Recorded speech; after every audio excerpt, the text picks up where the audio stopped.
I was at Yashiba Rico from RicoScores, and we are here to break down the current Commanders 91-man depth chart.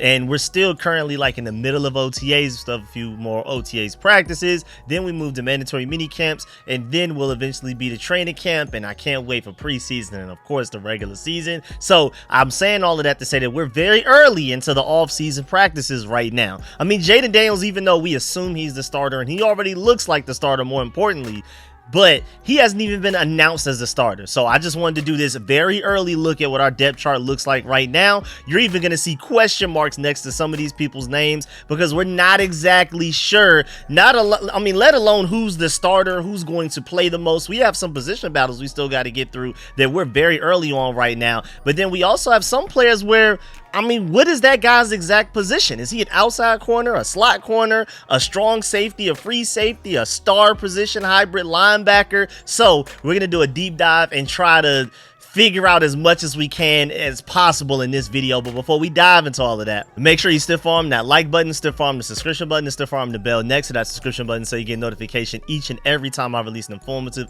and opinionated video just like this one. Make sure you stay tuned for all of the content. Again, this is one of those fun video ideas that I've been talking about that I have in store. I have a lot more just like this as well. So if you like these types of videos where we're doing like interesting breakdowns and projections of the roster of the team, I'm working on like a power rankings video, how everybody feels that we look like after the draft, things like that. If you like those type of videos, make sure you stay tuned. And I'm also working on film sessions for the draft class, all sorts of things, so make sure you stay tuned. I really appreciate y'all. Let's go ahead and dive into this video. Sorry for wasting y'all time. Let's get it. Adam.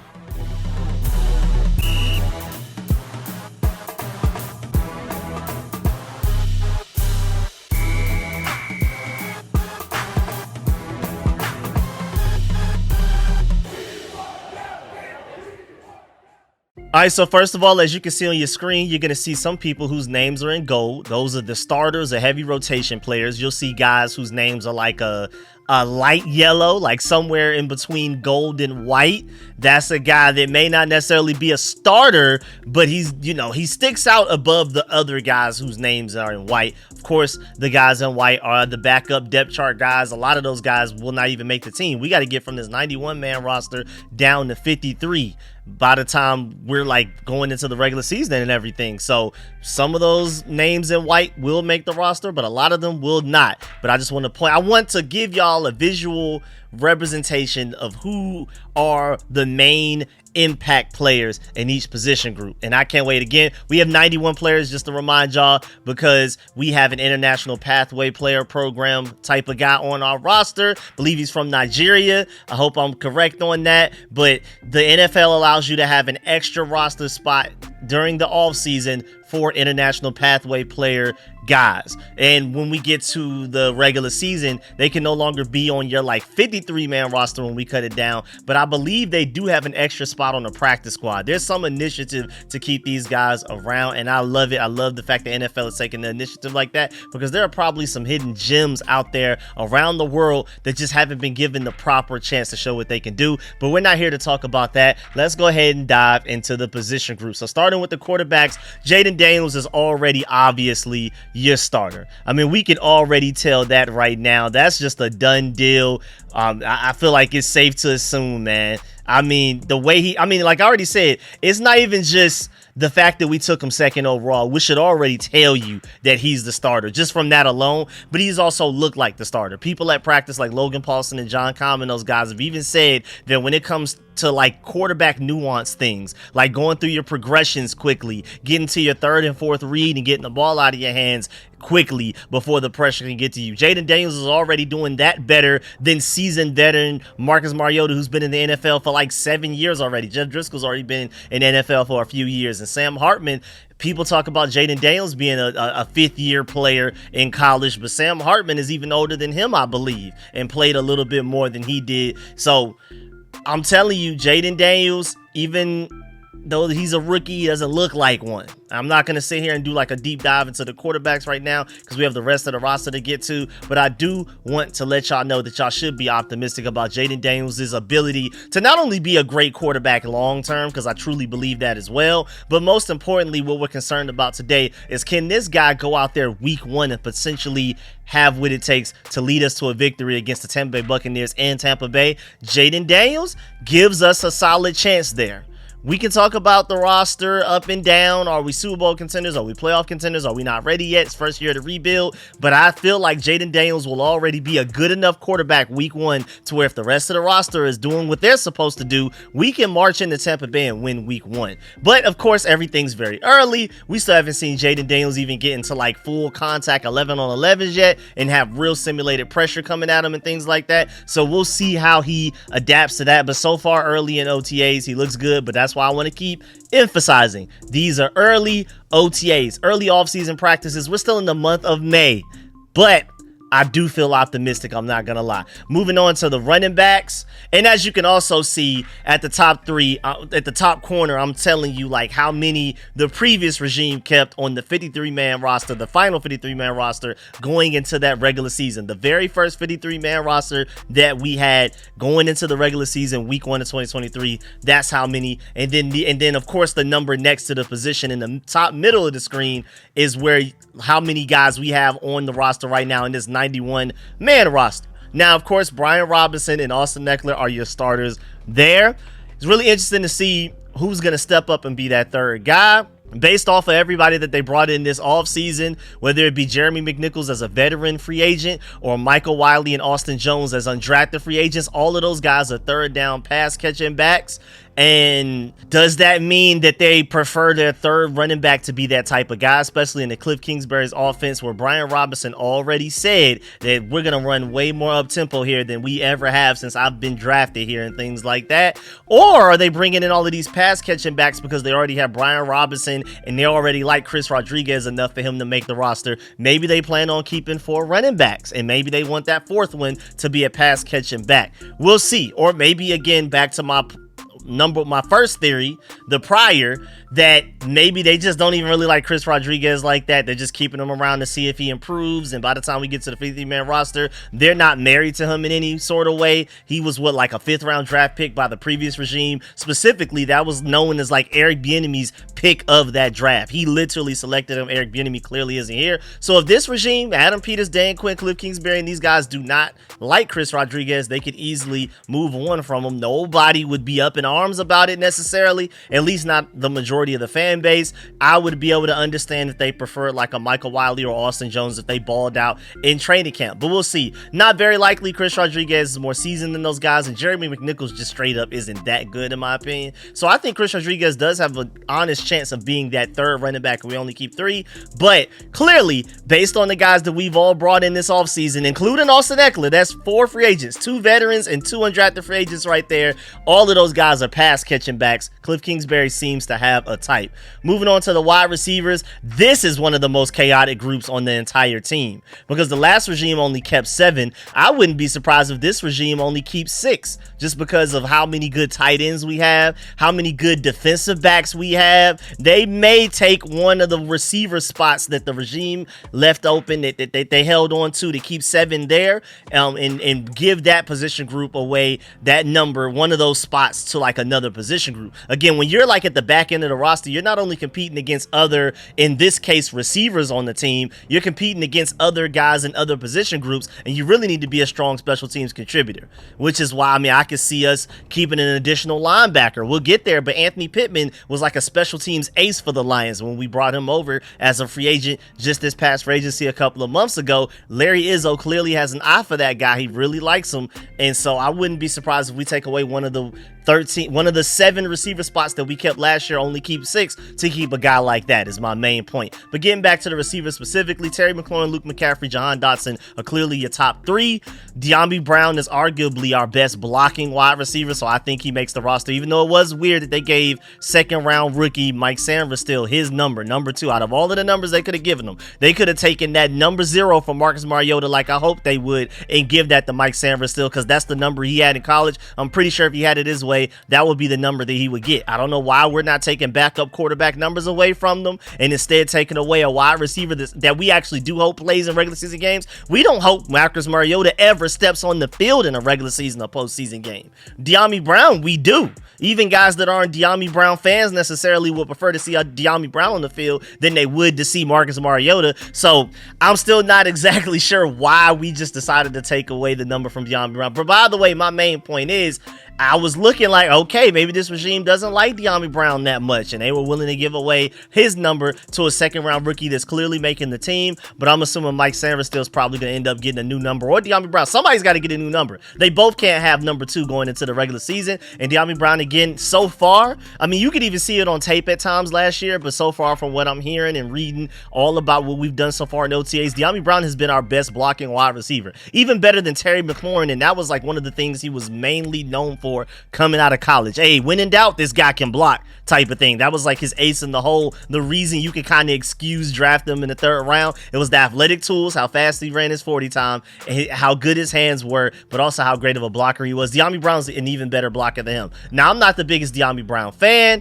I wouldn't put money on him making the roster, but I gave his name a light yellow color because I definitely feel like he has a better chance than all of the names in white to make this roster. But you never know, things can change. One of those other guys maybe steps up, especially like Mitchell Tinsley or Casimir Allen, because both of those guys are returners. One of them could end up being the return, especially like a Casimir Allen. One of those guys could end up being a good returner. You never know. Bryson Tremaine is the only receiver out of this whole group that is taller than Luke McCaffrey. Luke McCaffrey's 6'2". Bryson Tremaine is like 6'5", 6'6". He's the only receiver with any real serious height and serious jump ball ability out of this entire group that you're looking at on your screen. So maybe he makes a team because of that. Marcus Rosemi-Jacksaint already caught Dan Quinn's eye with the ridiculous catch he had in rookie minicamps, but right now he's hurt. You never know. Olamide Zaccheaus was signed as a veteran free agent. Same thing with Damiere Byrd, who had experience, I believe, with the Cardinals with Cliff Kingsbury. Then, of course, you also have Jamison Crowder, who as of right now is your starting punt returner. Also one of your best 5 receivers easily. At least like wide receiver wise, I need somebody to get open and make a catch. Jamison Crowder's top 4. Dyami Brown is just a better blocker right now. And then again, Jamison Crowder has so much utility, so much usefulness just by the fact that he can return kicks as well. He's a veteran, seasoned veteran. And then it's just it's a fight for that last 1 or 2 spots if they keep 6 or 7 between all of those guys with their names in white.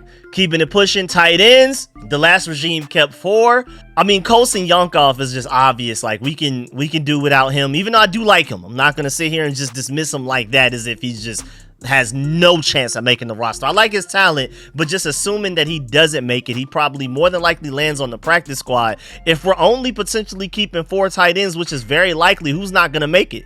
Because Cole Turner, I love his catching ability. He's arguably the best contested catch guy out of this entire tight end group, arguably out of our entire roster, regardless of position. And then Armani Rogers is the biggest athletic freak.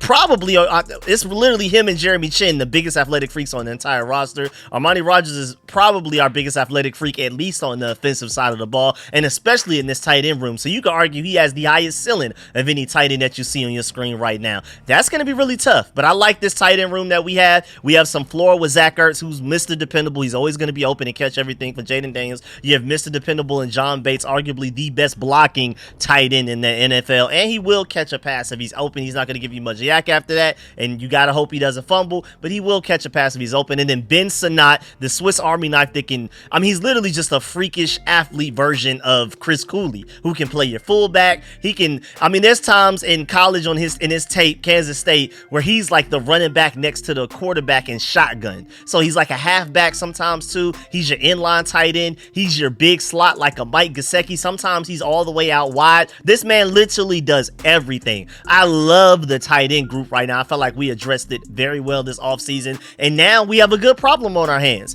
Who is the tight end that does not make this roster? Of course, again, Colson Yonkov, just assume that he doesn't. Between Armani Rogers and Cole Turner, who do you hope somehow makes it to the practice squad and you spend one of your protection practice squad spots on him? Because if either of those guys ends up getting released and other teams will be fighting over him. If either of those guys would end up on the waiver wire between Armani Rogers and Cole Turner, especially in Armani Rogers, I would assume like half the league would be putting in claims on the waiver wire for those guys.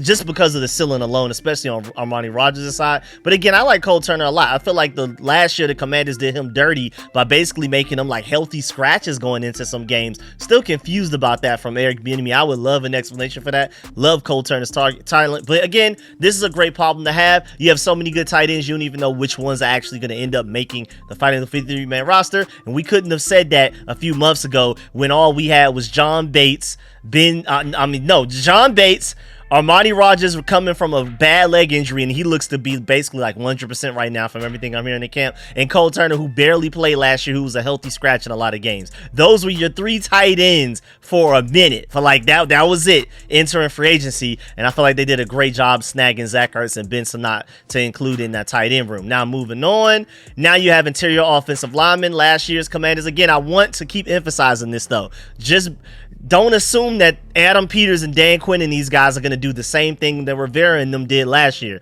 We've pretty much done the exact opposite of them in every way possible so far since Adam Peters has got here. So don't assume because Rivera and those guys and Martin Mayhew and them kept 5 interior offensive linemen last year that they're going to keep 5 this year under Adam Peters and those guys. But I do just want to keep that up there at the top right for each position group just for reference of an idea. Because, I mean, at worst, maybe your margin of error is like 1.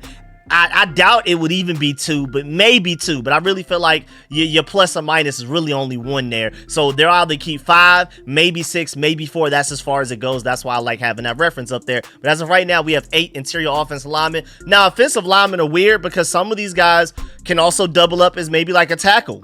Like, I mean, we're going to talk about Andrew Wiley in the tackle section because right now he's projected to be your starting right tackle, but he's a guy that has a lot of experience at guard, and maybe some people probably even prefer him at guard. And of course, interior offensive lineman includes everything from guard to guard, center, guard. That includes centers. So that's why you have Tyler Biadasz right there as your starting. Oh, Tyler Biadasz. I hope that's like, which one is it, man? I'm about to go watch a video of him saying his last name at this point. I really want to get that down before this season starts. But yes, sir, we have Tyler as our starting center. You have Samuel Cosmi, obviously, as your starting right guard. Then left guard is a little interesting.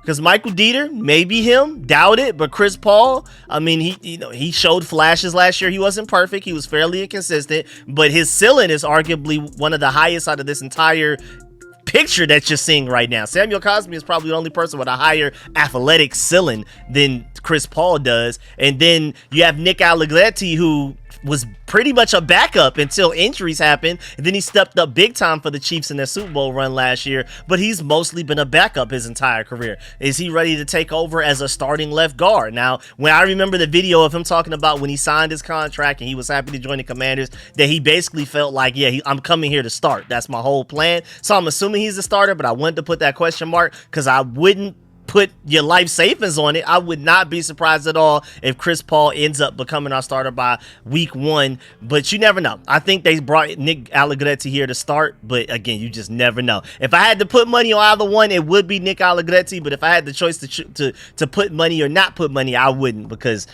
that's not a sure thing at all right now. And Nick Allegretti, I'm still not even 100% sure he's fully recovered from the injury that he had to play through in the Super Bowl, so we'll see how that goes. Moving on, we have the tackles here. And of course, Brandon Coleman is a big time question mark because, I mean, is he ready to start at left tackle for you? He's your 3rd round left tackle with unlimited potential. The same ceiling as like a Samuel Cosmi, athletic freak, all of that type of stuff. But is he ready to start week 1? That's the problem. If he's not, maybe Cornelius Lucas or even, you never know, maybe Trent Scott steps up and is ready to start at left tackle for you. He played some starting level snaps at left tackle for you late last season. Who knows? Cornelius Lucas, I feel like there's a reason that he's been a backup swing tackle for the Rivera era. I just refuse to believe that Adam Peters and those guys like Cornelius Lucas more than Rivera does. And if Rivera and those guys feel like Cornelius Lucas was a backup swing tackle, I would just assume Adam Peters and those guys do feel that way as well. So maybe there's a chance that we go and get like a David Bakhtiari if Brandon Coleman isn't ready. That's why I'm putting Brandon Coleman's name in gold, because I'm just assuming that they hope that he's ready, because their priority is to get him ready to start at left tackle week 1. If he's not, then maybe they go and get a David Bakhtiari off the market. I don't think they just throw Cornelius Lucas out there. I just truly don't. Then of course, Andrew Wiley Wiley is just starting at right tackle. But like I said earlier, some of these guys could double up. I mean, Brandon Coleman has a good amount of experience at guard. Some scouts felt like he should transition to guard at the NFL level. So again, and Andrew Wiley again has played a lot of guard in his career. So that's why this offensive lineman thing was a little weird. But there's still some pretty obvious defined roles there. Even though Brandon Coleman can play guard, Andrew Wiley can play guard as well. They're more than likely tackles on this roster right now. Moving on to the interior defensive lineman, let's go to the defensive side of the ball. Last year, the Commanders only kept 4. Again, Adam Peters could go somewhere completely different with this, maybe even keep 5. But as of right now, Jonathan Allen, Daron Payne, and Johnny Newton are your heavy rotation guys, pretty much your starters. Once Johnny Newton comes back healthy, I think he's going to explode onto the scene week 1 immediately if he's healthy to do so. And I believe with the way that his injury goes and the typical recovery process, he should be ready before even preseason starts. And I love Johnny Newton's talent. I think that's a very deadly, arguably the best interior defensive line rotation right there. John Ridgeway, the reason his name is in like a light yellow, and the reason why he sticks out above all of those names in white below him is the fact that, like, when we need a true nose tackle, he's your guy. He's played very well for us since we stole him off of the Cowboys practice squad, and I mean, that was a huge steal right there. Phidarian Mathis has yet to step up. John Ridgeway stepped up nicely there. Jonathan Allen, Daron Payne can both, especially Daron Payne, can play a little bit of nose tackle if you need him to. But John Ridgeway is your true double team eater in like a 5-man defensive lineman set. And Daron Payne and Jonathan Allen more 3-techs. Johnny Newton more of like a 3-tech, but can also play some 5-tech if you need him to as well. And I mean, I've seen Johnny Newton even rush from through the A-gap with no hands in the dirt type of thing. Johnny Newton's an interesting specimen to where you can get really creative and do a lot of things with him. I can't wait for him to get back healthy to truly show people that he was arguably one of the biggest draft steals. Our ability to get him early in the second round should not have been possible, man. Now moving on to the edge rushers. Now this group is one of the groups that I'm the least sure about. I think it's like offensive line, wide receiver, edge rusher is the groups. Maybe you can even throw corner in there as well. Those are like the 4 position groups where I'm the least sure about. And I'm not really feeling like any of them just have huge holes or like we're doomed to fail with any of them per se.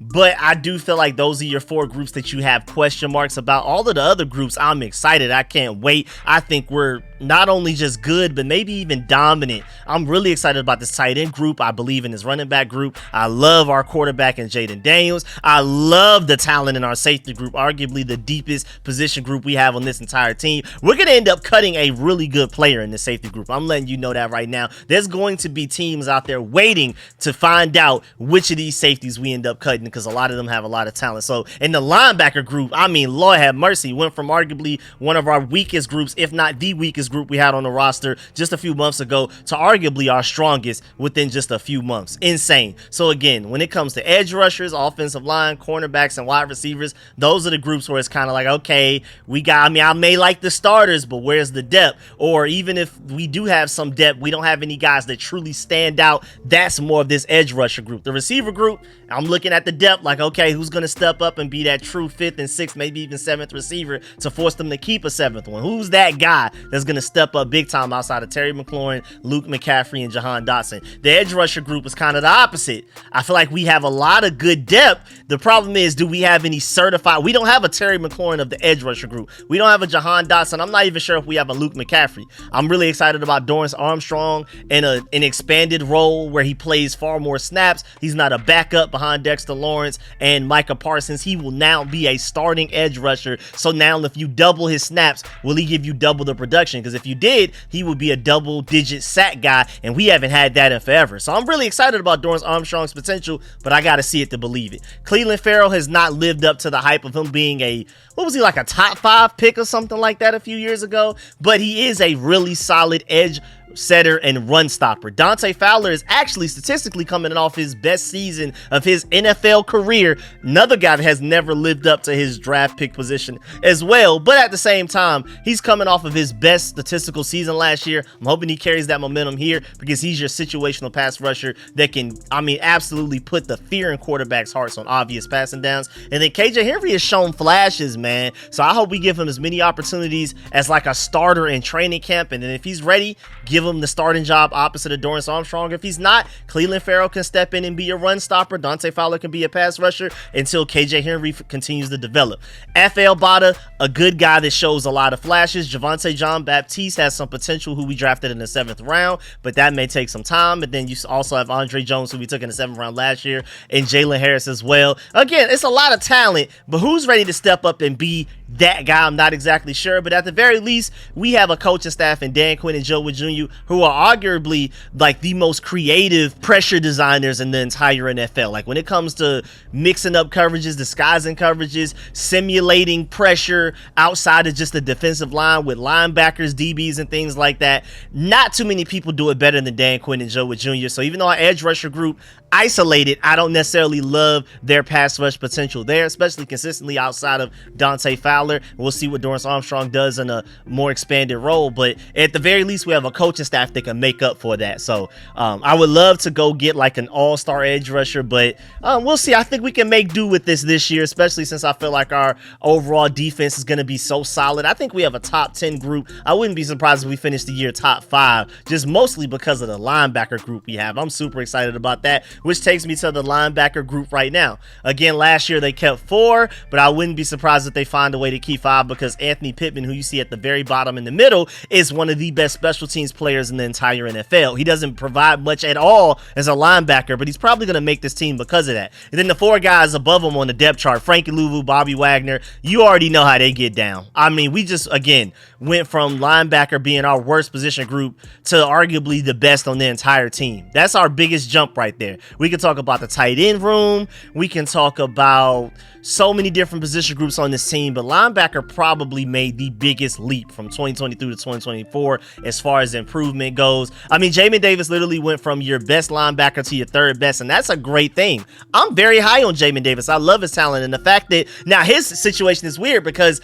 they're already trying to, Dan Quinn said it back at the combine, and you're seeing it so far in OTAs, that they are trying to turn him into like an edge rusher, Micah Parsons type of guy. So he will still be a linebacker. I'm pretty sure he'll do some run fit things, stop the run every now and then. He'll probably go back in coverage as well every now and then, but they want him using that freakish athleticism to go after the quarterback. So it was kind of weird to put him at linebacker, but at the same time, Frankie Louvu rushes the quarterback, but he just comes from the A gap. And then Jordan McGee, they're very high on him. I am as well. He's very instinctual. He's very long. He's very athletic. This is a very high ceiling guy that could eventually be the guy that takes over for Bobby Wagner later on. I think Jordan McGee literally has Fred Warner potential, and who better to find a Fred Warner than the guy to help find Fred Warner back with the 49ers. Adam Peters is very high on him as well. So I love this linebacker group right here, man. I mean, I haven't even gotten to the other guys on the roster because the top 4 guys are so great.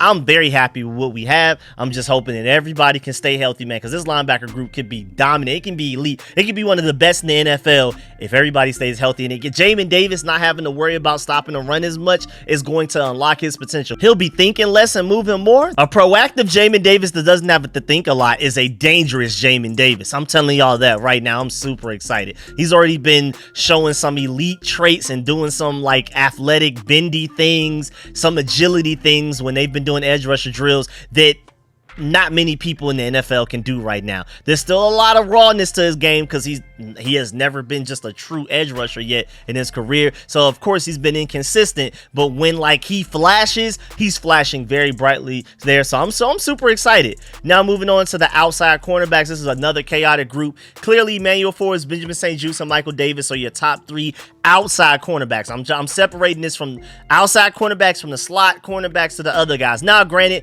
this gets weird because maybe you could argue Tariq Castro-Fields or maybe even AJ Woods is like a slot corner. Maybe James Pierre is a slot corner. Nick Whiteside, you just never know, but I'm just putting them all as outside corners for now. We'll talk about the slot corners and the star position soon. You'll see when we get there. Last year, the Commanders only kept 4. We have 10 right now. Maybe we keep 4, maybe we keep 5, but I feel like the least we'll keep is 4, but I highly doubt we get anywhere to 6. I think the range is 4 or 5. You already have your top 3 right there. Out of those other 7 names, who are going to be the guys to get that last 1, maybe, but doubt it, 2 spots that are available? I doubt it. I think it's just going to be 1 more outside corners specifically. Again, I'm splitting up the outside corners from the slot corners, so it's not just all of the corners in total. There were just only 4 outside corners on the roster last year, and then Danny Johnson was technically your one slot corner that they had last year. Or no, actually multiple. I think they ended up having like 2 technically. We'll see when we get there. I forgot, but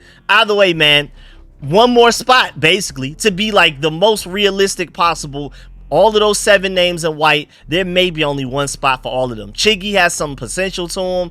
Christian Holmes has been here for a while. Maybe he has an advantage there. Tariq Castro-Fields is very fast. Noah Igbenogany has shown a lot of potential. So with him being a fairly seasoned veteran going into his 2nd contract now, I mean, he's one of the guys that we signed pretty early in free agency as well. So maybe they really like him. We'll see. This is a very interesting group. As of right now, Emmanuel Forbes, I mean, I guess technically may not be the starter, but it makes sense. Benjamin St-Juste has been playing in the NFL for like 3-4 years now. Michael Davis has been doing it for like 3-4 years as well. They've both played at very high levels. They've had to, I remember Benjamin St-Juste doing a good job against Justin Jefferson back in 2022. And I think there's just something to that. Even number years, man, Michael Davis and Benjamin St-Juste have been at their best, but they both kind of fell off in 2023. Now, Benjamin St-Juste, feel like it's 50-50 his fault, and then the other half is coaching. But Michael Davis' side, I think it's like 80-20. I think 80% was coaching on his side, like, is the reason why he was just so bad for the Chargers last year. I definitely feel like it was way more coaching to blame for him. So I just feel like both of these guys getting elite level DB coaching. Don't forget, we have Jason Simmons back there as our defensive passing game coordinator. I mean, a true DB developer back there. He's not even your defensive backs coach. He's not even your defensive coordinator. He's just there to help with that. So I think you can just basically give a lot of these guys the benefit of the doubt. Which, speaking of Emmanuel Forbes, now I know y'all have seen that picture of him looking extremely small next to that high school camper. I mean, it was bad. I have no defense for that. But Deron Bland set an NFL record for pick sixes last year, and he led the NFL in interceptions last year as a rookie. I feel like that was far more scheme and coaching than anything else, and that scheme and coaching is coming here to help Emmanuel Forbes turn into what Deron Bland was last year. And so I'm expecting great things out of Emmanuel Forbes. I'm not expecting him to ever be a Christian Gonzalez type guy where he's locking up receivers for 3 to 7 seconds. No, I think Emmanuel Forbes is going to be like a Trevon Diggs and like a Deron Bland, where he's interception hunting, and then you let Benjamin St-Juste and Michael Davis cover receivers for a long time to basically be the Stephon Gilmore to Deron Bland last year. And of course, Stephon Gilmore is also still out there as a cornerback if we really end up needing him, but I'm not sure if we will. I think these guys are going to step up again, especially because of better coaching and development from this new regime compared to the previous one. Now, next up, we have the star and slot position. They technically kept 2 last year, so there you go. They kept 2 last year. We have 3 right now. You have Mike Sanford still, who's your starting slot cornerback, and then you also have Dominique Hampton, who's, I guess, your backup star. I wanted to put Jeremy Chin here. Obviously, I think Jeremy Chin has the potential to be one of the best star positions in the entire NFL. But so far in practices, he's been playing a lot of safety next to Quan Martin. Like, him and Quan Martin have been your starting 2 safeties. So from what I've heard so far, sometimes in practice. Now, granted, we've been doing a lot of heavy rotations, changes and things like that. We've just been like, all right, try these 2 guys there. Try these guys in this situation. Try these guys. So don't take that away as like Quan Martin and Jeremy Chin are technically your starting safeties, but based off of the information that I have, we're just gonna roll with that for now. So that's why Jeremy Chin, just to let you know, is not on your screen right now, even though I definitely feel like he's a true star position type of guy, but maybe they prefer him as strong safety, Quan Martin at free safety. That's what it sounds like, but we'll see. But Dominique Hampton, man, even though he played pretty much free safety the majority of his time at Washington in college last year, he is definitely big enough, long enough to be a true star potential type of guy. He's even been doing a pretty good job against the nuanced Zach Ertz in practice, from what I'm hearing and seeing so far, especially from Logan Paulson even pointed that out himself. And again, Mike Sanford still has the potential to be the best slot corner in the entire NFL. Chris Sims said he would not be surprised if Mike Sanford still is the best slot corner in the NFL within 2 years. Nick Saban said he's the best pound for pound player in the entire NFL. Joe Klatt said that he's arguably one of the best players in the entire draft regardless of position. He was the best player on the best defense in college football last year. I mean, so many people had such great things to say about Mike Sanford still that you just assume that he's a starter. But Dominique Hampton, his name isn't white, but I'm assuming he makes the roster. And it's crazy too, because Q Blue Kelly has even been making a lot of plays I've been hearing so far in early off-season practices. So he may end up taking the spot of one of these. You know how we talked about we may have like 1 or 2 more spots available. Q Blue Kelly may come up to this picture and take one of these guys' spot. So we'll see, man, because I've been hearing great things about him. And then now to the safeties. Again, like I already said, Jeremy Chin, you see at the top left, I see him more of as like a star position to be on the same screen as these guys. But again, from what I'm hearing in practice so far, this guy has been the starting safety next to Jartavius Quan Martin, who I'm assuming that even though I prefer Quan Martin at strong safety, I prefer Jeremy Chin at star. I'm assuming that Jartavius Quan Martin will move the free safety, and then Jeremy Chin will be a strong safety. They all kind of just move back a little bit. Jeremy Chin goes from star to strong. Quan goes from strong to free. I guess that's the best way to put it. Then Derek Forrest, your starting free safety until he got hurt last year, has shown a lot of flashes, shown a lot of potential. That's going to be crazy if he's not starting for you, but that just shows how much we've improved as a roster, because Jeremy Chin, I feel like with his freakish athleticism, arguably the most athletic DB defensive back in the entire NFL, just based off of his combine testing. If you look at him on tape, he shows it as well. So his ceiling is crazy high. He has the ceiling to be an all-pro potential safety. And again, coaching, because he showed flashes of that in his rookie season, a little bit in his sophomore season. Then the Panthers had a defensive coordinator change, and that guy just didn't like to use another DB on the field, like a 5th DB, a star position, hybrid safety linebacker role, or some of y'all may know it better as like a Buffalo nickel. That guy just straight up didn't like it. So even though he had this ridiculous talent in Jeremy Chin on his roster, he was like, he better figure it out. I'm not going to figure it out. Even though it's my job as the coach to figure it out, I'm not going to. You better figure something out and make yourself useful out there, because I'm too lazy to do so. So now Jeremy Chin is coming here with a mission. He's already done that. I mean, I don't know if y'all saw that interview, but he talked about how motivated he was and like how angry he is and can't wait to get out on that field and show people that he deserves to be on more than just this 1-year prove-it deal that he's on with the Commanders. He wants to go out there and basically be the next Justin Simmons. That, again, Adam Peters drafted himself back with the Denver Broncos, so I wouldn't be surprised if Adam Peters is interested there. But at the very least, we got to get the training camp and see what this safety group looks like before you go and sign Justin Simmons to come here and start, because then that will stifle the development of all of these other guys. I mean, I like Percy Butler's range and his ability to play slot corner if you need him to. He's made a lot of mistakes in coverage the past couple of years, but he's also shown some potential. And then y'all already know undrafted free agent Tyler Owens. I mean, literally a perfect 10 relative athletic score according to his combine testing. He was supposed to run somewhere in like the 4.3s, maybe even the 4.2s or something like that. And I'm not about to dive into his whole athletic profile here, but just basically to put it simply, Jeremy Chin, outside of Tyler Owens, is probably the most athletic DB in the entire NFL. Tyler Owens, as an undrafted free agent, is even more athletic than Jeremy Chin, had an higher relative athletic score than even Jeremy Chin had, and his had people amazed when he did it a few years ago. Tyler Owens came out and even outdid that, so his ceiling is crazy high. My problem with Tyler Owens is that when you watch his tape, he's just so mentally not there yet as far as like nuance and recognition, awareness, IQ, reaction speed, and things like that,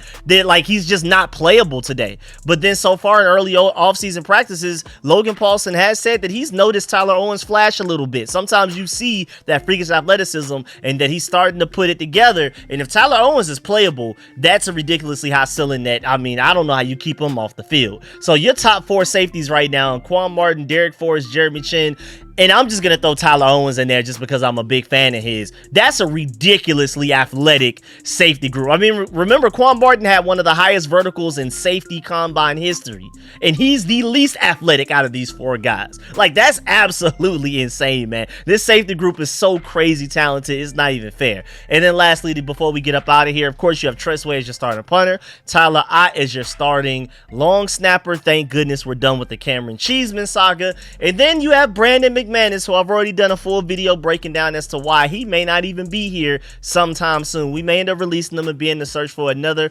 new kicker. If he ends up being innocent of all of that stuff, then he's a really solid kicker. He doesn't miss anything within the 40-yard line. I believe last year he didn't miss a single PAT, and I think he had one of the highest percentages, if not the highest percentage, from anything within like 30 yards or something, like 30-something yards, something like that. So he's Mr. Automatic from short, and then he can also make some long kicks if you really need him to as well, and he's been been looking so good and so far in OTAs, making every kick they've asked him to make. But at the same time, is he even going to be here by the time we get to training camp and things like that, with the situation that he has going on for being sued, sexual misconduct allegations and things like that? So we'll see. We got to keep track of that situation. That's why I put all of those question marks there. It's not a matter of talent. Those question marks are not for talent at all. That's completely off the field concerns. So I'll keep y'all updated on that as they continue to investigate that situation. I've already done a whole video breaking down who we can go and get as a replacement. I almost threw him on the screen as well, but I'm just gonna leave it for now. If we end up signing him, great. But we gotta wait until June 16th to even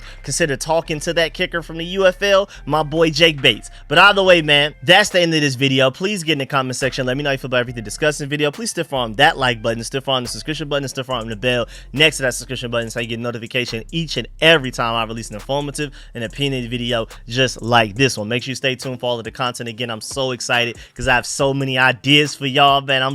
It's literally just a matter of having enough time to get those videos done and out to y'all. So many ideas. I'm working on these film sessions for the rookies. I've already been watching some of them. The times that I haven't been able to be at home because I've been super busy with a lot of different random things, I'm like watching film on these guys on my phone, so I already have some mental notes on them. Can't wait to really do a deep dive into these film sessions for the rookie class. Stay tuned for everything. Make sure you let me know in this comment section how you feel about everything discussed in this video. I didn't want to make this necessarily like a 53-man roster prediction. I really just wanted to do a breakdown of what our 91-man roster looks like right now, who is more so of what position, because again, some of these guys are very ambiguous with the positions that they are right now. Who knows what certain guys will actually end up being by the time we get to the regular season, but I tried to do my best to put guys in the right categories. Let me know how you feel about everything discussed in this video. Let me know if you agree or disagree with any of my opinions and points. Let me know if there was anything that I missed. Let me know how you feel about everything discussed in the video, and do not leave this video without leaving a like. I really appreciate y'all, man. I'm gonna catch y'all later.